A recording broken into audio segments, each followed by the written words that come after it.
Hello friends. आप सभी को मेरा प्यार भरा आदाब और नमस्कार। मैं हूं रियासत हुसैन उस्मानी और एक बार फिर से हमारे यूट्यूब चैनल भारत दर्पण में आपका बहुत बहुत स्वागत है। जैसा कि आप जानते ही हैं कि जो है हम डेली जो इम्पोर्टेंट न्यूज होती है उन पर हम चर्चा करते हैं। तो आज है 28 मार्च 2026। तो आइए शुरू करते हैं आज की जो इम्पोर्टेंट न्यूज है। देखिए, सबसे पहले हम बात करेंगे यहाँ पर बाजार दर्पण की। तो बाजार दर्पण की अगर हम बात करते हैं तो देखिएगा, सेंसेक्स जो है वो 73,583 पॉइंट पर जो है वो बंद हुआ। वहीं अगर हम निफ्टी की बात करें तो निफ्टी देखिएगा 22,819 पॉइंट पर जो है ये क्लोज हुआ। वहीं अगर डॉलर की आप बात करें तो देखिएगा, डॉलर जो है अब तक के हाईएस्ट पॉइंट पर पहुंच चुका है 94 रुपये 85 पैसे। यानी जो है हमारा रुपया जो है गिरते गिरते सबसे निचले पॉइंट पर आ चुका है। यानी हमारे रुपये की जो कीमत है सबसे कम हो चुकी है आज तक रिकॉर्डेड। और इसकी कीमत जो है डॉलर के मुकाबले में देखेंगे तो बहुत गिर चुकी है। और डॉलर जो है वो 94 रुपये 85 पैसे हो चुका है। वहीं अगर हम क्रूड ऑयल की बात करें तो क्रूड ऑयल जो है वो $110 प्रति बैरल के हिसाब से बिका है। वहीं अगर गोल्ड की बात करते हैं तो गोल्ड जो है 1 लाख यानी 1,47,800 रुपए, यानी 1,47,800। जबकि जो है सिल्वर की अगर हम बात करें तो सिल्वर जो है 2,30,000 रुपए प्रति किलोग्राम हो चुका है। तो ये देखिए, हमने जो है बाजार दर्पण की बातें। आइए देखते हैं नेक्स्ट इंपोर्टेंट न्यूज पर। तो देखिएगा, प्रधानमंत्री मोदी जी ने जो है मुख्यमंत्रियों की बैठक बुलाई है और जिसमें जो है पश्चिमी एशिया में जारी जंग और गहराते ऊर्जा संकट के जो है बीच में प्रधानमंत्री मोदी जी ने वीडियो कॉन्फ्रेंस के जरिए जो है मुख्यमंत्रियों की बैठक बुलाई। जिसमें जो है ये भी निर्णय लिया गया है कि जो चुनावी मतलब जहां पर चुनाव हो रहे हैं विधानसभा चुनाव, वहां के मुख्यमंत्री को जो है इसमें शामिल नहीं किया गया है। इसके साथ ही साथ देखेंगे बजट सत्र की बात।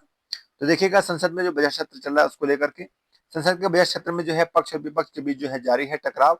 और ये देखा जाता है कि जो पक्ष और विपक्ष जो है आपसी मुद्दों को लेकर के बहुत सारे ऐसे मुद्दे हैं जिसमें जो है बजट सत्र में उठाए गए और बहुत सारे बिलों पर भी जो है चर्चा हुई है। और इसी संदर्भ में हम देखें तो 2 अप्रैल 2026 को जो है ये बजट सत्र समाप्त हो रहा है। अगर हम अगली खबर देखते हैं तो अगली खबर है हमारी लॉकडाउन को लेकर के। लॉकडाउन का जो है झूठा दावा बताया जा रहा है। केंद्रीय मंत्री हरदीप सिंह पुरी ने बताया कि लॉकडाउन के जो दावे हैं उनको पूरी तरीके से जो है गलत बताया गया है ना। और हरदीप सिंह पुरी ने बताया है कि किसी भी जो है बात पर ध्यान न देने की बात कही है। यानी ये ऐसा माना जा रहा है कि जो है जो इस तरह की जो अफवाहें फैलाई जा रही हैं उन पर जो है ध्यान न दें। नेक्स्ट अगर हम देखते हैं, देखिएगा ये है हमारा एलपीजी जो लेकर के जो आ रहा था जहाज, उसके बारे में है। ईरान के रास्ते जो है एलपीजी लेकर कांदला पहुंचा है जहाज। कांदला जो है गुजरात का एक पत्तन है, पोर्ट है। और वहीं देखेंगे हम पश्चिमी एशिया में जो तनाव के बीच जो है 42,000 मीट्रिक टन एलपीजी लेकर जो है आया है जंग बसंत जहाज। तो ये थोड़ी सी भारत के लिए थोड़ी सी जो है कह सकते हैं मतलब एक अच्छी खबर है। लेकिन पूरी तरीके से हम कह सकते हैं कि जब तक जो है हमारे देश के अंदर जो है ऊर्जा संकट पूरी तरीके से खत्म नहीं हो जाता है तो हमें जो है अपने मतलब कह सकते हैं अपने हिसाब से ही कार्य करना होगा। नेक्स्ट देखते हैं, विपक्ष का ऊर्जा संकट पर निशाना। और जो है कांग्रेस के वरिष्ठ नेता जयराम रमेश जी ने जो है कच्चे तेल और एलपीजी के आयात पर जो है निर्भरता को लेकर जो केंद्र सरकार का निशाना साधा है। इसी को लेकर के उन्होंने बताया कि पिछले दशक में जो है तेल आयात पर 84% से बढ़कर जो है 90% होने का जो दावा किया। यानी जो है उन्होंने बताया कि जो तेल आयात था उसका जो है जो आयात है वो 84% से बढ़कर जो है 90% हो गया है। और एलपीजी के आयात में भी वृद्धि को जो है उठाए हुए हैं सवाल। तो ये जो है विपक्ष का जो है ऊर्जा संकट पर निशाना रहा। नेक्स्ट अगर देखते हैं वो है चुनावी दंगल को लेकर के। जो कि हम जानते हैं कि पश्चिम बंगाल, असम, केरल, पुदुचेरी और तमिलनाडु में जो है 5 राज्यों में विधानसभा के चुनाव की जो है घोषणा हो चुकी है और वहां पर जो है आचार संहिता भी लग चुकी है। और इसी बीच जो है देखिएगा एक नई खबर आई है कि 48 करोड़ रुपए का जो है अवैध सामग्री जो है वो जब्त की गई है चुनाव आयोग के माध्यम से। चुनाव से पहले जो है धनबल को रोकने की जो दिशा में ये की गई एक बड़ी कार्रवाई है, ऐसा माना जा रहा है। अगर हम बात करें देखिएगा अमेरिका का जो है मतलब डबल गेम है ये। तो इसको देखेंगे क्या है। अमेरिका ने ईरान के पावर प्लांटों पर अगले 10 दिनों तक हमले न करने की बात कही है। लेकिन वहीं जो है 10,000 जवानों को जो है पश्चिमी एशिया में भेजने का ऐलान भी कर दिया है। तो जो है अमेरिका की जो है मतलब एक बड़ा गेम है ये कि पहले तो मतलब कहता है कि जो है 10 दिनों तक जो है हमले न करेंगे और साथ ही साथ जो है 10,000 जवान भी जो है पश्चिमी एशिया में भेजने का ऐलान कर दिया है। तो ये डबल गेम जो है अमेरिका ने खेला। इसके साथ ही साथ देखिए अमेरिका में और क्या भली घटना है। वर्ष 1861 के बाद में जो है पहली बार अमेरिका के जो राष्ट्रपति हैं, मौजूदा राष्ट्रपति के अमेरिका डॉलर पर जो है हस्ताक्षर होंगे। और ये जो फैसला है आजादी की 250वीं वर्ष साल मतलब वर्षगांठ पर जो है ट्रेजरी विभाग ने जो है लिया है बड़ा फैसला। यानी अब जो है वहां पर जो अमेरिकी डॉलर है उस पर जो है मौजूदा राष्ट्रपति के हस्ताक्षर होंगे। इसके बाद में हम देखते हैं नेक्स्ट खबर।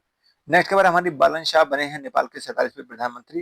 यानी जैसे कि हमने देखा था कि जो है पिछले साल जो वहां पर एक मतलब कह सकते हैं एक आक्रोश के बदले जो है वहां की जो सरकार थी वहां को उखाड़ फेंका गया था। और अब जो है जो आम चुनाव हुए उसमें जो है बालन शाह की जो पार्टी है उसको जो है मतलब कह सकते हैं जीत हासिल हुई और उसमें जो है नेपाल के 47वें जो प्रधानमंत्री बने हैं।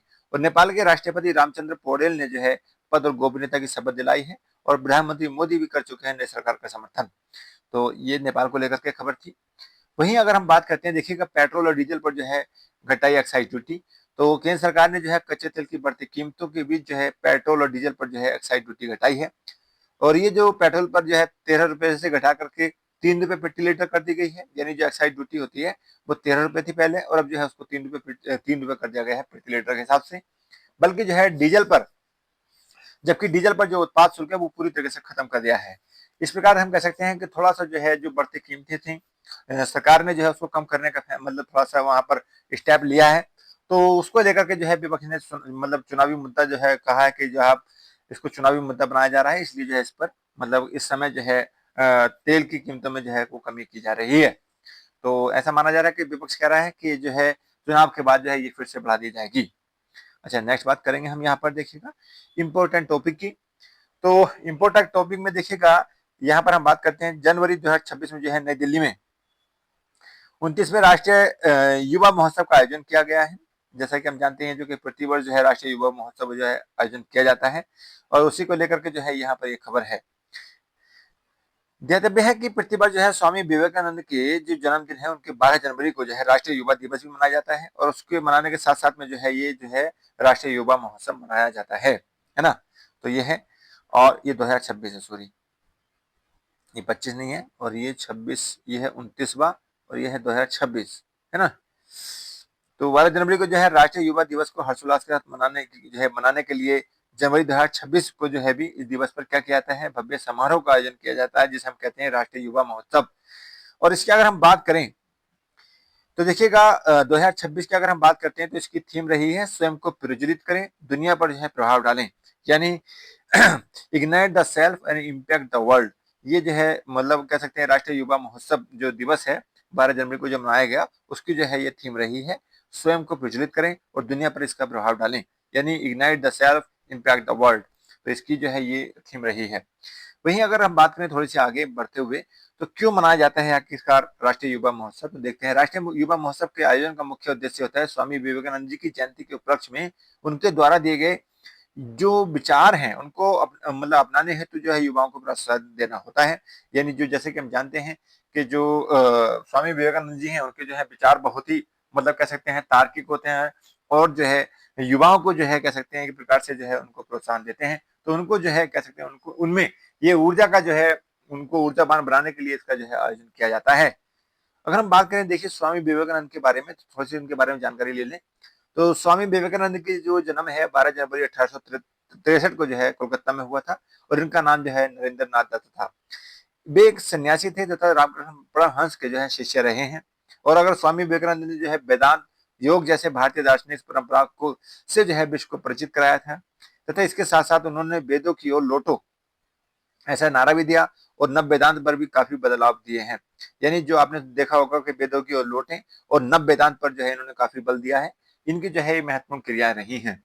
वहीं अगर हम बात करते हैं देखिएगा स्वामी विवेकानंद जी ने जो है अपने गुरु रामकृष्ण परमहंस के नेतृत्व में जो है मूल विचारों एवं दर्शनों को जो है विकसित कर उनमें से जो कुछ बातें हैं उन पर ध्यान केंद्रित किया है। कौन कौन सी बातें हैं देखते हैं। शिक्षा पर देखिए उन्होंने बहुत बड़ा मतलब ध्यान केंद्रित किया। धर्म पर जो है धर्म किस प्रकार से होना चाहिए लॉजिकल होना चाहिए उस पर जो है उन्होंने विचार किया है। उधर जो है तार्किकता नैतिकता और राष्ट्रवाद पर भी जो है बहुत बड़ा बल दिया है और साथ ही साथ जो है यहाँ पर युवा सशक्तिकरण भी जो है बहुत बड़ा मतलब उन्होंने अपना जो है इस पर ध्यान दिया है। और युवा सशक्तिकरण के संदर्भ में जो है 12 जनवरी को जो है युवा मतलब कह सकते हैं युवा दिवस जो मनाया जाता है वो इसी के उपलक्ष्य में मनाया जाता है। अगर हम बात करें देखिए स्वामी विवेकानंद जी ने आपको ध्यान होगा 1893 में जो शिकागो में सम्मेलन हुआ था वैश्विक धर्म सम्मेलन तो उसमें जो है अपना प्रसिद्ध भाषण दिया था जिससे उनकी जो है वैश्विक स्तर पर बहुत विख्याति हुई थी। और उसी दिन उन्होंने जो है वैश्विक मंच पर हिंदू धर्म को प्रति जो है प्रतिनिधित्व किया था। और इसके साथ साथ देखेंगे कि स्वामी विवेकानंद जी ने जो 1897 में रामकृष्ण मिशन यानी इनके जो गुरु थे, उनके जो है उनकी मतलब उनके संदर्भ में जो है रामकृष्ण जो परमहंस जी थे, उनको ही जो है मतलब एक आदर्श मानते हुए रामकृष्ण मिशन की जो स्थापना की, ताकि जो है आध्यात्मिक उत्थान, शिक्षा एवं मानव सेवा को जो है प्रोत्साहन दिया जा सके।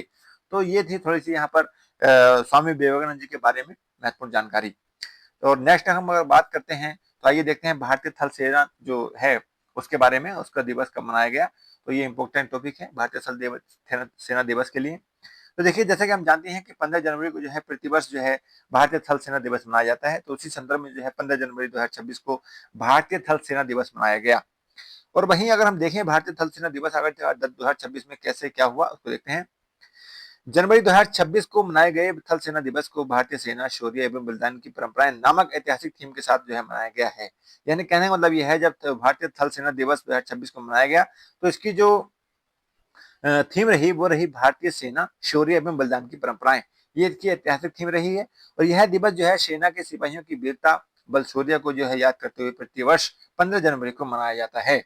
अगर हम बात करते हैं कि भारतीय सेना दिवस जो है प्रतिवर्ष 15 जनवरी को मनाया जाता है, जिसका मुख्य उद्देश्य यह है भारतीय थल सेना जो है उसके प्रति जनमानस में जागरूकता और योगदान को सिमरण करते हुए जो है प्रोत्साहन देना होता है। इसका मुख्य उद्देश्य यही होता है।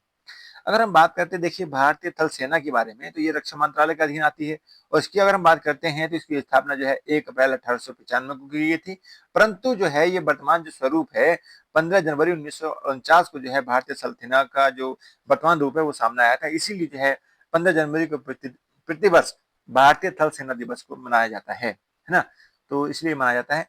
और अगर हम बात करें देखिएगा, यह देश की अखंडता को, यानी जो हमारे भारतीय सेना है, उसकी जो अखंडता को सुरक्षित रखने की एवं राष्ट्रीय सीमा को सुरक्षित रखने हेतु प्रतिबद्ध है। इसका जो मुख्य उद्देश्य है, इसका अगर मुख्यालय की बात करते हैं जो है वो नई दिल्ली में है। अगर हम इसकी बात करते हैं वर्तमान सेना जनरल यानी सेना अध्यक्ष जो है, मतलब कह सकते हैं जो प्रमुख हैं वो है जनरल उपेंद्र सिंह। अगर हम बात करते हैं इसका ध्येय वाक्य, तो वो है स्वयं सेवा, है ना? तो ये हमारी जो है आज की इम्पोर्टेंट न्यूज और इम्पोर्टेंट टॉपिक रहे। तो मैं आशा करता हूँ कि आज के लिए जो है ये जितने भी हमने टॉपिक्स और इम्पोर्टेंट न्यूज देखी आपको पसंद आए होंगे। और साथ ही साथ रिक्वेस्ट करूंगा कि आप हमारे मतलब जो यूट्यूब चैनल है भारत दर्पण, उस पर जो है सब्सक्राइब कर लें। और साथ ही साथ जो है हमारी वीडियोज जो है उनको भी मतलब शेयर भी करते रहें, ताकि अन्य लोगों को भी जो इसका फायदा हो सके। तो आज के लिए बस इतना ही। जय हिंद, जय भारत, धन्यवाद।